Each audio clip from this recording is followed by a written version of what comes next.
Media को democracy का fourth pillar कहा जाता है, पर क्या हो जब इसी पिलर को गिराने की बात हो? क्या हो जब एक जर्नलिस्ट को सिर्फ न्यूज दिखाने के लिए कोर्ट तक घसीटा जाए? आज की कहानी है रिपब्लिक टीवी के editor in chief Arnab Goswami की, जिनके खिलाफ एक क्रिमिनल केस फाइल किया गया था। पर अब कोर्ट ने क्या कहा है वो जानना जरूरी है। क्या ये सच में प्रेस फ्रीडम पर अटैक है या कुछ और? Hello viewers and welcome back to law Chakra. तो दोस्तों, आज हम बात करने वाले हैं दो हाई कोर्ट्स के ऐसे ऑर्डर्स के बारे में जो मीडिया और जुडिशरी के बीच की टेंशन को हाईलाइट करती है। पहला है राजस्थान हाईकोर्ट का order related to Arnab Goswami और दूसरा कर्नाटका हाईकोर्ट का फैसला जो एक और केस में उनके खिलाफ एफआईआर को पॉलिटिकली मोटिवेटेड बता रहा है। तो चलिए पहले राजस्थान हाईकोर्ट के केस से शुरुआत करते हैं। ये केस 2022 का है, जब रिपब्लिक भारत ने राजस्थान के अलवर डिस्ट्रिक्ट के राजगढ़ एरिया में एक हिंदू मंदिर की तोड़-फोड़ पर कवरेज दिखाई थी, जिसके बाद एक एफआईआर फाइल हुआ अर्नब गोस्वामी पर on May 17, 2022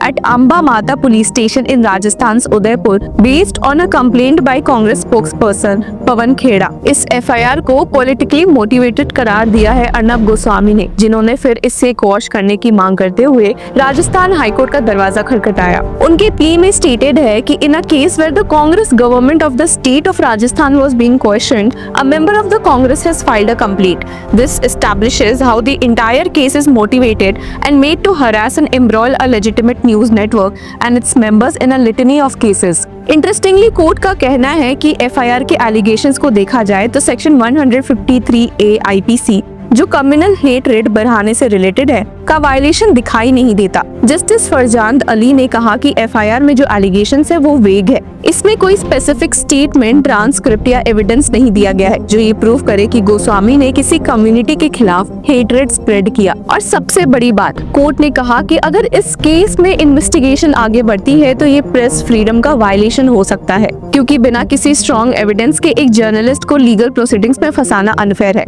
justice Ali stated, continued investigation despite the apparent lack of evidence suggest an attempt to suppress journalistic freedom। Rajasthan high court ने 3 मार्च को एक इंटरिम ऑर्डर पास किया, जिसमें कहा गया कि राजस्थान पुलिस अर्नब गोस्वामी के खिलाफ कोई भी सख्त एक्शन नहीं ले सकती जब तक कि उनकी प्ली का फाइनल डिसीजन नहीं आता। तो यहाँ एक सवाल ये आता है कि क्या किसी स्टेट गवर्नमेंट को क्रिटिसाइज करना जर्नलिस्ट के ऊपर केस फाइल करने के लिए मजबूर कर देता है? एक और केस में कर्नाटका हाई कोर्ट ने भी अर्नब गोस्वामी के खिलाफ एक एफआईआर को क्वॉश कर दिया, जो कांग्रेस लीडर सिद्धारमैया के कॉन्वॉय और एम्बुलेंस के डिले से जुड़ी थी। जस्टिस एम नाग प्रसन्ना ने कहा कि ये एफआईआर सिर्फ पर्सनल वेंडेटा और पॉलिटिकल रिवेंज लेने के लिए फाइल की गई थी। कोर्ट ने ऑब्जर्व किया कि सिर्फ एक फॉल्स रिपोर्ट चलाने पर एफआईआर फाइल कर देना फ्रीडम ऑफ प्रेस के अगेंस्ट है। जज ने और भी स्ट्रॉन्ग रिमार्क्स दिए कि रेकलेसनेस पूरी एफआईआर में दिख रही है और अर्नब को सिर्फ एक रिनाउंड जर्नलिस्ट होने की वजह से अननेसेसरीली टारगेट किया गया है।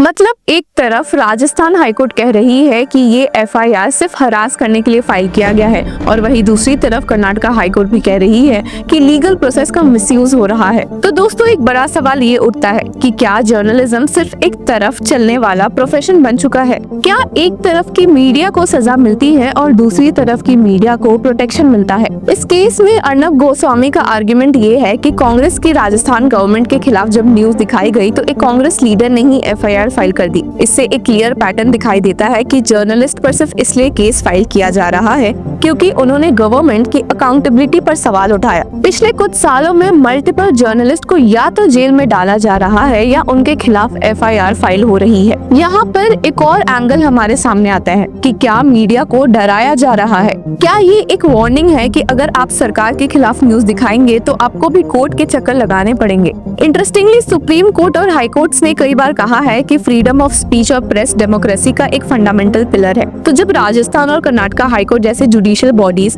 प्रेस फ्रीडम के अगेंस्ट हो रहे लीगल एक्शन को रोक रहे हैं, तो इसका क्या मतलब निकलना चाहिए? एक तरफ जुडिशरी को क्रिटिसाइज किया जाता है कि वो सेलेक्टिव है, पर जब कोर्ट्स जर्नलिस्ट की प्रोटेक्शन के लिए स्टेप लेते हैं तब उनका रोल और भी इम्पोर्टेंट हो जाता है। तो क्या ये केस एक लार्जर सोशल एंगल का पार्ट है जिसमें डिसेंटिंग वॉइसेस को दबाने की कोशिश हो रही है? क्या जर्नलिस्ट अपना काम बिना किसी डर के कर सकते हैं? इंटरेस्टिंगली, जहां अर्नब गोस्वामी पर इतने केसेस फाइल्ड है, वहीं एक केस मोहम्मद जुबैर के खिलाफ भी फाइल हुआ है, जिसकी वजह से वे भी काफी परेशानी में दिख रहे हैं। तो दोस्तों, ये केस एक पोस्ट से शुरू हुआ जो मोहम्मद जुबैर ने एक्स फॉर्मली ट्विटर पर शेयर किया था। ये पोस्ट कंट्रोवर्शियल प्रीस्ट यति नरसिंह आनंद के एक भाषण से रिलेटेड थी।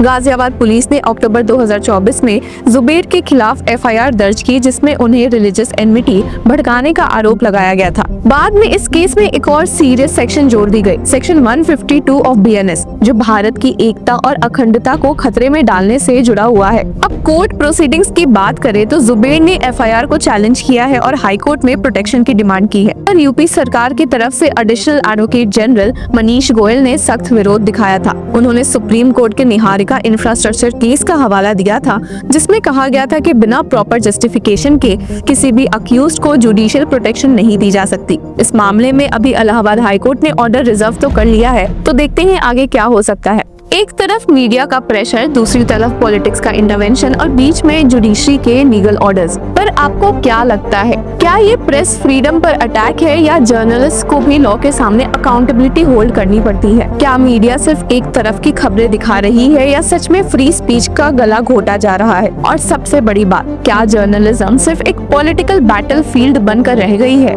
अपने जवाब हमें कमेंट सेक्शन में जरूर दे और तब तक के लिए कीप फॉलोइंग लॉ चक्रा।